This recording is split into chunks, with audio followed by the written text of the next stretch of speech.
fuori dalla laguna per rilanciare l'economia e tutelare il fragile ecosistema veneziano e il suo patrimonio artistico è l'ipotesi su cui si sta lavorando a Roma. Inaugurato questa mattina dal presidente Zaia e dal sindaco Brugnaro, il sottopasso che collega Gazzera a Via Olimpia, i cittadini lo attendevano da tempo. Visita a Mestre del ministro dell'economia e delle finanze Gualtieri a sostegno del candidato sindaco Baretta, che ha detto ha le capacità per impiegare al meglio i fondi europei e rilanciare l'economia della città. Lite furibonda ieri in campo Manina, Venezia, cameriere pestato a calci e pugni da due colleghi che poi gli hanno lanciato dei coltelli. Ultimi giorni di campagna elettorale a Venezia, in un dibattito sempre più vivace e polemico tra proposte, critiche e provocazioni. Il regista Verdelli del film evento speciale dedicato a Paolo Conte ringrazia Venezia e la mostra e racconta come è nato il film. Passato, presente e futuro del cinema veneto si incrociano nelle premiazioni della 7ª edizione del Leone di Vetro, premio alla carriera per Franco Nero. Buonasera, ben ritrovati in diretta, edizione veneziana dei telegiornali di Antenna 3. E allora un nuovo porto, abbiamo detto, fuori dalla laguna di Venezia per rilanciare l'economia e tutelare il fragile ecosistema veneziano e il suo patrimonio artistico. È l'ipotesi su cui si sta lavorando nella capitale e che vedrebbe interessate anche le compagnie di crociera. La mia idea è che si deve rimanere fuori laguna, l'offshore. Le stesse compagnie crocieristiche, che peraltro io ho sentito poco prima del lockdown, mi dicono che sono interessate. Le grandi navi fuori dalla laguna di Venezia, in un porto offshore che permette di coniugare sviluppo economico e tutela del patrimonio artistico e naturale. I ministri Costa e D'Incà, assieme a diversi esponenti del Movimento 5 Stelle Veneto, hanno effettuato un sopralluogo lungo i canali di Porto Marghera. La barca elettrica con i ministri Sandro Costa e Federico D'Incà, la vedete qui alle mie spalle, percorre quindi palmo a palmo questa zona di Porto Marghera per toccare con mano, per così dire, qual è lo stato dell'arte in questo momento di questa importante realtà dal punto di vista economico per Venezia. Il ministro dell'Ambiente Costa ha osservato in particolare lo stato dei marginamenti anti-inquinamento delle rive. Ancora di più sono convinto che le risorse che abbiamo messo a disposizione per definire e chiudere il progetto e l'esecutività del progetto per vedere i marginamenti terminati sono esiziali, sono fondamentali per il bene della laguna e di tutta Venezia. Per quello che riguarda le bonifiche invece? Abbiamo firmato adesso l'accordo di programma con la Regione Veneto, per cui oggi ci sono le risorse e le bonifiche possono partire. Il rilancio di quest'area è basilare e profondamente legato allo sviluppo economico di Venezia e del suo entroterra.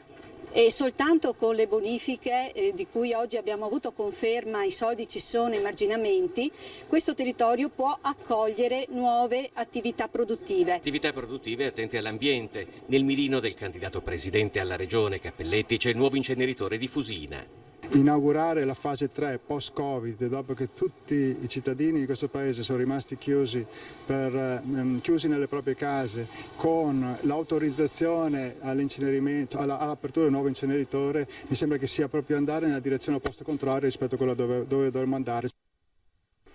Inaugurato intanto questa mattina a Mestre il sottopasso che collega Gazzera a Via Olimpia e che i cittadini attendevano davvero da tempo.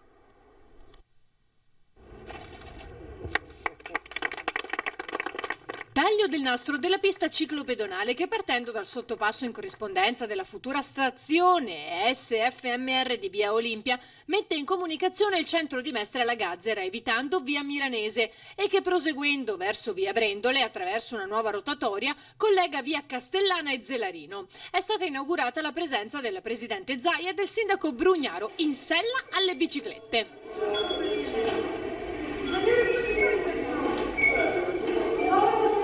È un progetto ancora lungo perché bisogna finire i sottoservizi e finire la stazione, però sicuramente con un'attività di organizzazione tra le istituzioni siamo riusciti a portare avanti, intanto a portare a casa un risultato che è quello di riaprire un po' di circolarità di queste zone, soprattutto per i cittadini di Cipresina, di Zelarino, di Gazzera e anche della Milanese, che riescono un po' a scaricare e ad allargare la città. Un progetto di mobilità integrata che vede il coinvolgimento di Regione e Rete Ferroviaria Italiana, Società di Ferrovie dello Stato e Comune.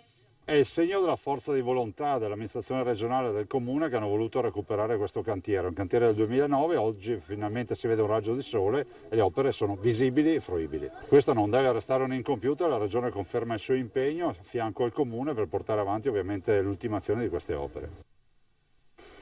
Visita a Mestre del Ministro dell'Economia e delle Finanze Roberto Gualtieri a sostegno del candidato sindaco del centro-sinistra Pierpaolo Baretta. Pierpaolo Baretta è un vero mastino per la sua città, l'ha dimostrato anche in questi mesi di collaborazione. Lui si è battuto perché a Venezia arrivassero risorse importanti. Averlo come sindaco sarebbe per Venezia e per i veneziani una straordinaria opportunità. Il ministro dell'Economia e delle Finanze, Roberto Gualtieri, sostiene la candidatura a sindaco di Pierpaolo Baretta. A Mestre Gualtieri ha sottolineato l'attività che Baretta ha svolto per Venezia come sottosegretario alle finanze e quella che potrebbe svolgere da primo cittadino. I tempi non sono facili, ma i soldi che arriveranno anche in Laguna con il Recovery Plan offrono un'opportunità unica e irripetibile per il rilancio dell'intera città. Penso al turismo sostenibile e di qualità, penso al rilancio del polo di Marghera intorno all'innovazione e alla sostenibilità, penso alle infrastrutture. I finanziamenti ottenuti dall'Europa, a patto che siano ben investiti, possono far compiere al Comune di Venezia un salto di qualità del proprio modello di sviluppo sulla strada della sostenibilità ambientale e dell'innovazione. Venezia città è una città artigiana per antonomasia, ogni pietra, ogni stucco è il risultato di una storia millenaria di esperienza di artigianato e, come diceva il ministro, Mestre ha tutta la vocazione per essere il centro direzionale, quindi sono risposte specifiche di un territorio che è unito ma sul quale è necessario questo salto di qualità di strategia, cioè stucco e pittura non basta più.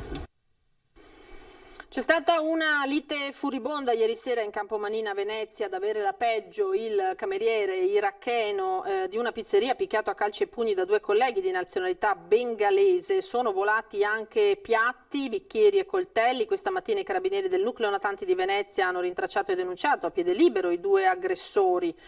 A lanciare l'allarme a 112 erano stati alcuni clienti. Quando i carabinieri sono arrivati sul posto hanno trovato l'iracheno riverso a terra, il titolare del ristorante bengalese nascosto in bagno. I due camerieri nel frattempo avevano fatto perdere le loro tracce, ma sono stati rintracciati stamane. La vittima, soccorsa dal personale del 118 e portata in pronto soccorso con ferite superficiali da taglio. Vi propongo il quesito del nostro sondaggio di questa sera, il cui esito daremo naturalmente come sempre in diretta nel corso di Ring. Questa sera, eccolo qua, vi chiediamo elezioni, rischio astensione, voi andrete a votare, ecco i numeri in sovraimpressione da digitare per esprimere il vostro sì o il vostro no, come sempre l'esito, come detto, poi in diretta a Ring. E andiamo alle elezioni amministrative ancora. Il candidato sindaco Marco Sitran spiega il suo programma a pochi giorni dal voto e ripone la sua fiducia negli elettori.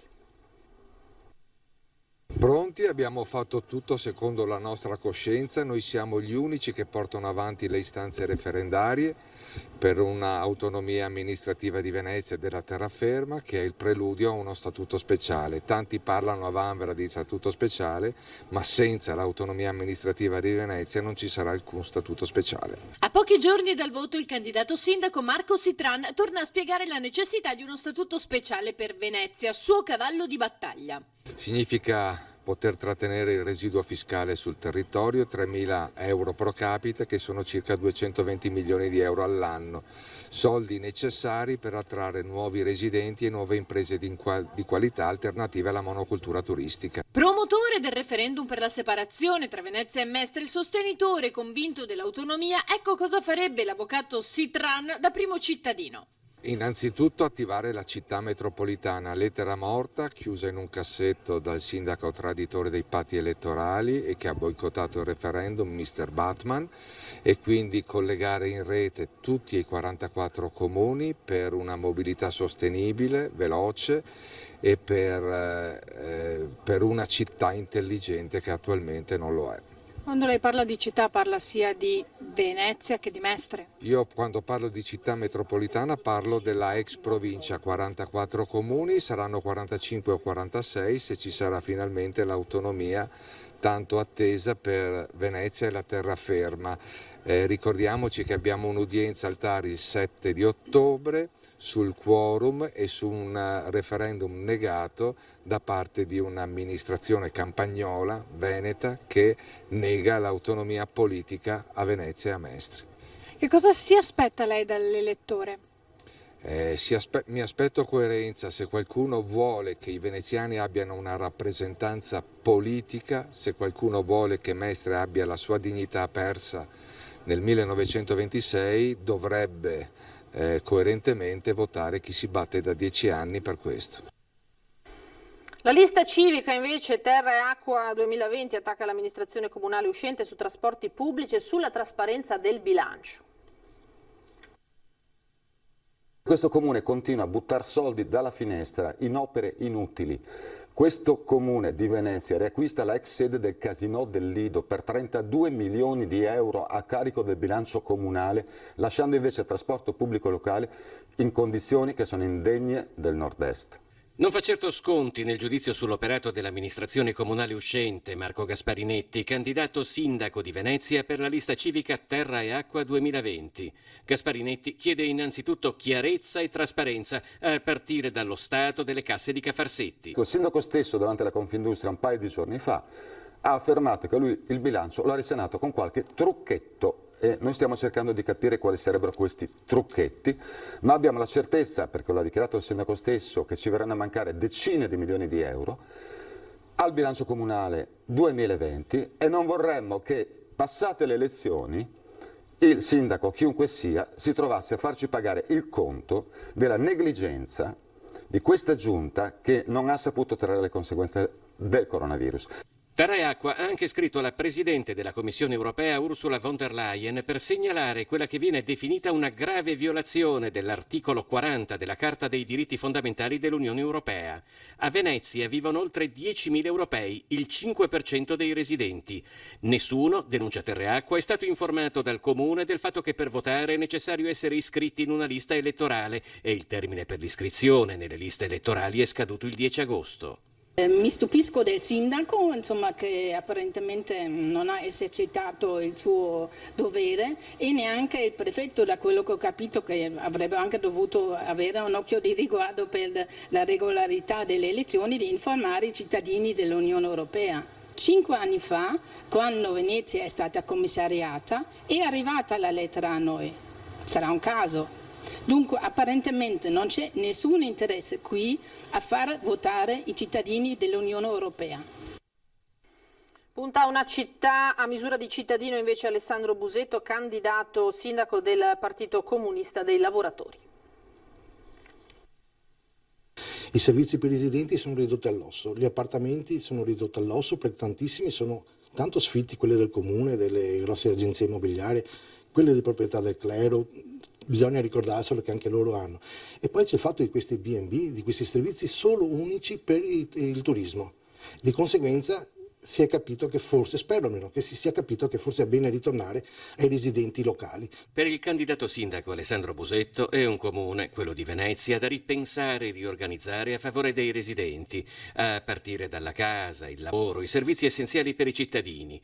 Anche a Mestre, dove ultimamente l'unica attività economica appare la costruzione di ulteriori alberghi. Finché noi aumenteremo con altri finti ostelli, altri alberghi, intanto creeremo un problema maggiore per Venezia, perché logicamente queste persone poi si riversano su Venezia e non creano un valore reale alla terraferma, e non solo di Mestre, io parlo anche di Marghera. Spesse volte Marghera viene un po' dimenticata, ma là ci sarebbe spazio e spazio per creare qualcosa, e non cementificare, che ci ricordiamo che Venezia è la prima provincia nel Veneto a aver cementificato il suolo, e non sarebbe male difenderlo questo, perché il verde è un bene di tutti. Proprio Marghera, attraverso un preciso piano di riqualificazione, potrebbe giocare un ruolo basilare nello sviluppo economico della città. Perché non possiamo ripristinare la zona di Marghera, dove ormai le fabbriche sono poche, purtroppo, e non sembra che si vada a riprendere questo lavoro. Allora diamo un'alternativa reale, e avremo due risultati: non più cemento nuovo, ma riqualificato per altri servizi. Io penso che sia una strategia che può essere interessante per tutti, specialmente per il cittadino comune che non è in mezzo agli affari o alle lobby, perché ricordiamolo, insomma, i grossi, chi combatte per diventare sindaco sono i due grossi personaggi che hanno delle lobby ben chiare e non siamo noi. Ora qualche istante di pubblicità, torniamo tra poco.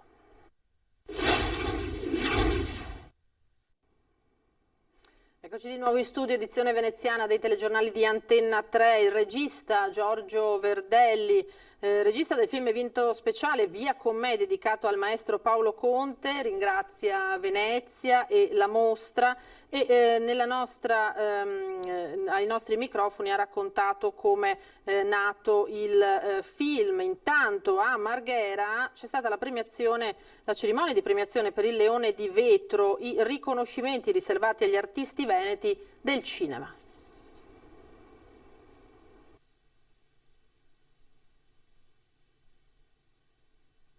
Passato, presente e futuro del cinema veneto si incrociano nelle premiazioni della 7ª edizione del Leone di Vetro, condotta dall'attrice Beatrice Schiaffino e dall'imprenditore Nicola Lunardon. Attori, registi, doppiatori, ma anche i musicisti come Red Canzian testimoniano una regione artisticamente vivace. Il premio alla carriera è andato a Franco Nero, 250 film all'attivo, emiliano ma profondamente legato al Veneto. Ho fatto molti lavori in Veneto, ho fatto dei film eccezionali. Il primo era un film di Elio Petri, Un tranquillo posto di campagna, che l'abbiamo girato nella zona di Vicenza, Casavalle di Brendola mi ricordo. Al contrario è veneto di Peschiera del Garda, ma esordiente in un film premio Oscar ambientato in Emilia, Il giardino dei Finzi Contini di Vittorio De Sica, Fabio Testi, vincitore della Coppa Veneto The Land of Venice, che peraltro vede un presente piuttosto fosco. Ma prima il cinema era libero, adesso è condizionato al mercato internazionale e ci sovrasta. Abbiamo venduto anche questa nostra azienda, l'azienda cinema, l'abbiamo venduta agli americani, non c'è più, c'è un po' di televisione e basta.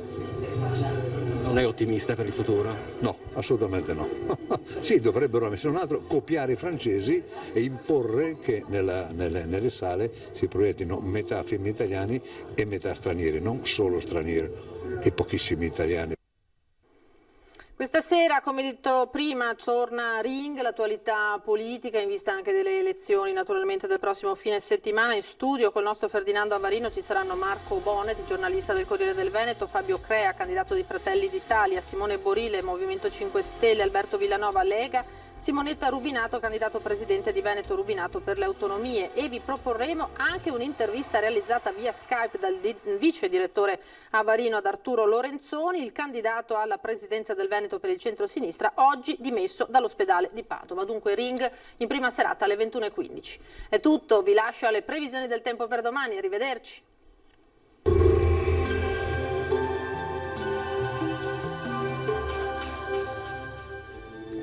Benvenuti al meteo. Lieve calo della pressione, ma riguarderà molto marginalmente il nostro territorio. Il dettaglio di mercoledì 16 settembre. Sul Veneto al mattino contesto decisamente soleggiato, sarà asciutto e stabile. Dal pomeriggio aumenterà la nuvolosità sui settori montuosi dove saranno possibili degli acquazzoni, localmente anche fin verso le zone pedemontane e limitrofe. Temperature stazionarie minime tra 15 e 20 gradi, valori massimi oscillanti invece tra i 26 e i 30 gradi all'incirca. Stessa situazione poi anche sul Friuli Venezia Giulia, poche novità con sole su tutti i settori e cielo sereno o ancora al massimo poco nuvoloso. Piovaschi al pomeriggio in montagna. Temperature minime fino a 22 gradi, massime sui 29-30 all'incirca. Infine uno sguardo alla situazione del Trentino Alto Adige, anche qui tanto sole al mattino, col passare delle ore instabilità in aumento con piogge via via più diffuse. Temperature minime sui 16 gradi, massime invece fino a 28 all'incirca. Dal meteo per ora è tutto, io vi auguro un buon proseguimento in compagnia di Antenna 3. Arrivederci.